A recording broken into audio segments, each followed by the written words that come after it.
Hi dear 12th standard students, எல்லாரும் எப்படி இருக்கீங்க? நல்லா இருக்கீங்களா? ஸோ 12th ஸ்டாண்டர்ட் உங்களுடைய எக்ஸாம், பப்ளிக் எக்ஸாம் எல்லாம் நல்லபடியாக முடிஞ்சு இப்போ பேப்பர் வேல்யூஷன் போயிட்டு இருக்குது.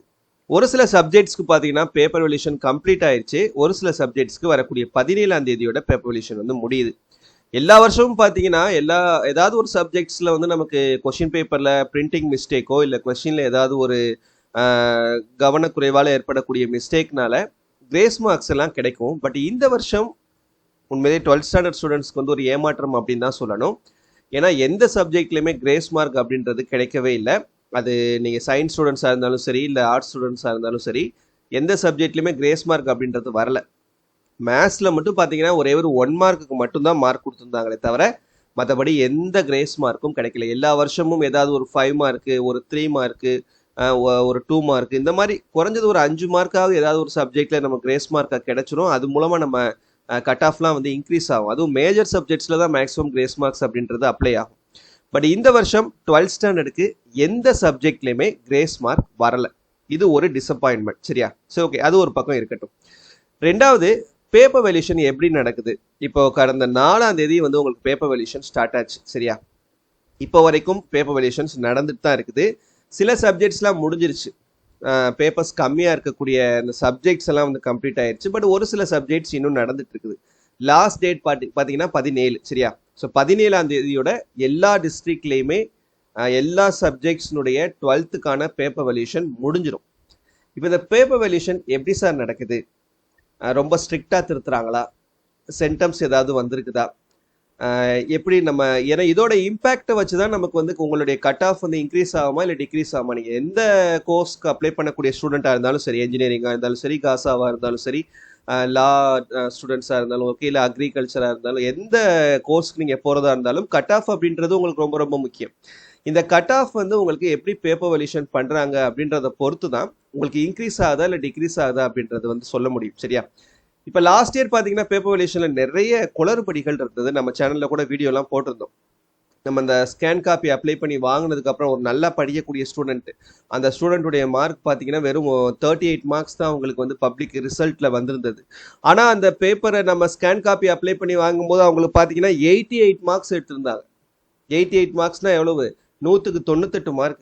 100க்கு 98 மார்க் எடுத்த ஸ்டூடெண்ட்டுக்கு அவங்க போட்டிருந்த மார்க் பார்த்தீங்கன்னா வெறும் 38. வெறும் கவனக்குறைவால் ஏற்பட்ட ஒரு மிஸ்டேக் தான் அது. சரியா? ஸோ இந்த மாதிரிலாம் நிறைய வந்து வேல்யூஷன்ஸ்லாம் நடக்கும் ஒரு சிலர் பண்ணக்கூடிய தவறுனால.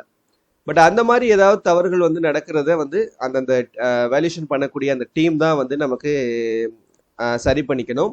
ஓகே, இப்போ இந்த வருஷம் 2025 பப்ளிக் வேல்யூஷன் எப்படி சார் நடக்குது அப்படின்னு கேட்டிங்கன்னா, இது வரைக்கும் நடந்த வரைக்கும் எல்லா சப்ஜெக்டினுடைய வேல்யூஷனுமே லிபரலாக தான் நடக்குது. ஒரு ஹாப்பி நியூஸ் அப்படின்னு சொல்லணும்னா, உங்களுக்கு ரொம்ப ரொம்ப சந்தோஷமான ஒரு விஷயம்னு சொல்லணும்னா, எல்லா சப்ஜெக்ட்ஸுமே இதுக்கு முந்தின வருஷங்களில் நடந்ததை விட இந்த வருஷம் லிபரலாக தான் நடக்குது.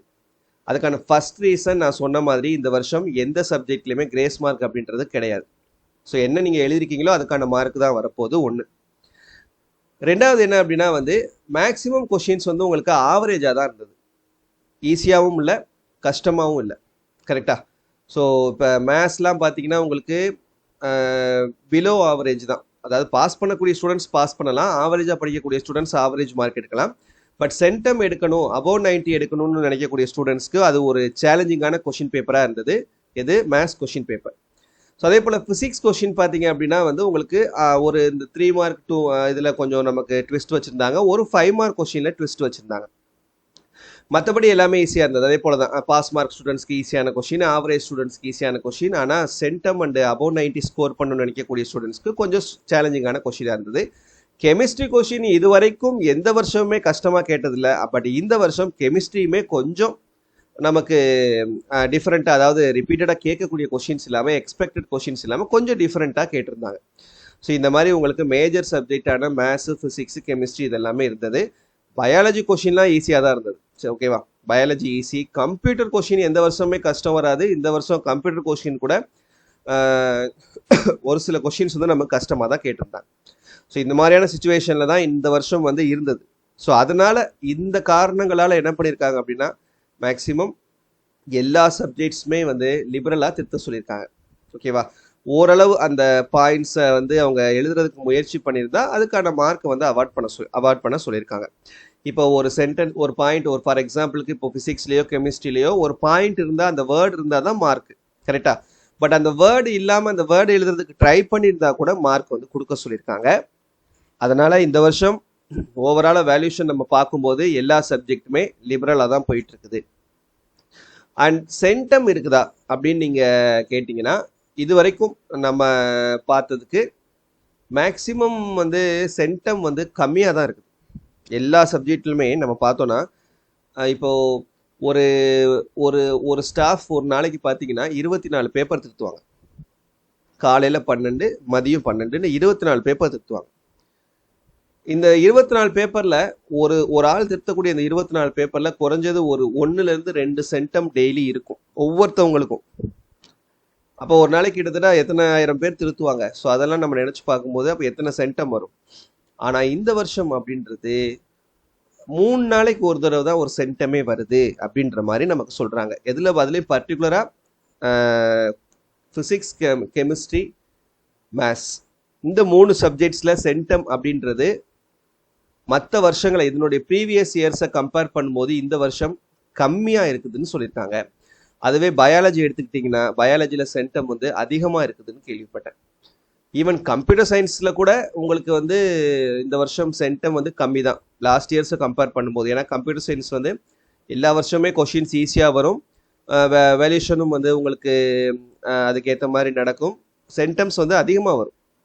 ஆனால் இந்த வருஷம் கம்ப்யூட்டர் சயின்ஸ்லேயே உங்களுக்கு சென்டம் கம்மியாக தான் வந்திருக்குது அப்படின்னு சொல்லிட்டு அந்த வேல்யூஷன் பண்ணக்கூடிய டீச்சர்ஸ் வந்து நமக்கு இன்ஃபர்மேஷன் கொடுத்துருக்காங்க.